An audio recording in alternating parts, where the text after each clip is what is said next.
Nu, paklausykit tamsos, kaip aš atvažiavo į Ameriką. Gal jums tau mislijat, kad aš norėjau važiuot? Ui, vei, aš visai nenorėjau. Bet vienu sykis policistas atnešė man tokius popieris, ant kuriam buvo parašytų, kad aš turėsiu į pavėtų traupliosų ir kad aš turbūt maskolius. Oi, vei, mame, kaip aš galbūt maskolius, kad aš bijai paimt karabinus į rankus.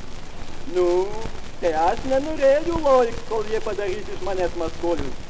Aš paėmiau nuo tatį 150 rublys, prisidėjau pilni kišenį su cibulėm ir cesnakam, nu ir išėjau į Ameriką. Kaip aš atėjau pas rubežius, tai buvo toks upis pilnas užlapės vanduo, o pas tam vanduo stovėjo maskolius, kad jam paskiptum, su karabinus ant nugarą. Aš tam maskoliu parodė penkinę, tai jis užmerkė viens akį ir žiūri.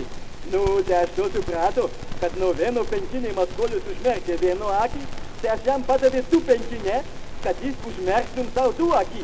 O aš už tam savo pinigus turėjau sušlapti ir persis tam upės su vandens. Bandėte?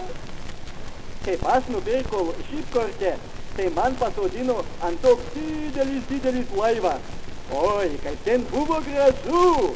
O kai padavė valgyt, tai dar buvo gražiau, nes pasakė, kad už valgys nereik nieko užmokėt. Nu, tai aš valgiau tiek, kad man šonus braškėjo. Bet paskui, kai tam laivus pradėjo visai kraipyt, tai tas viskas, ką aš suvalgiai, nežinojo, į kurią mano galas bus. O, ne, kaip man pasidarė nesmagu, kaip man piktų. Aš pradėjau šaukt kapitonus. Ei, kapitonas, loidyk tiesiog savo laivas. Tėvas, aš nenoriu toliau važiuot.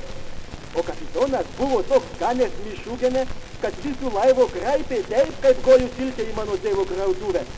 Nuo tam man pasidarė gan šlekt. Ir visku, ką man suvalgė, įsilėjo pažuvinti vandens. Nu, tai aš daugiau nevalgė ten nieko. Ir būt numiręs iš bado, jei būt neturėjęs cibulius ir cesnakas pavalgyt.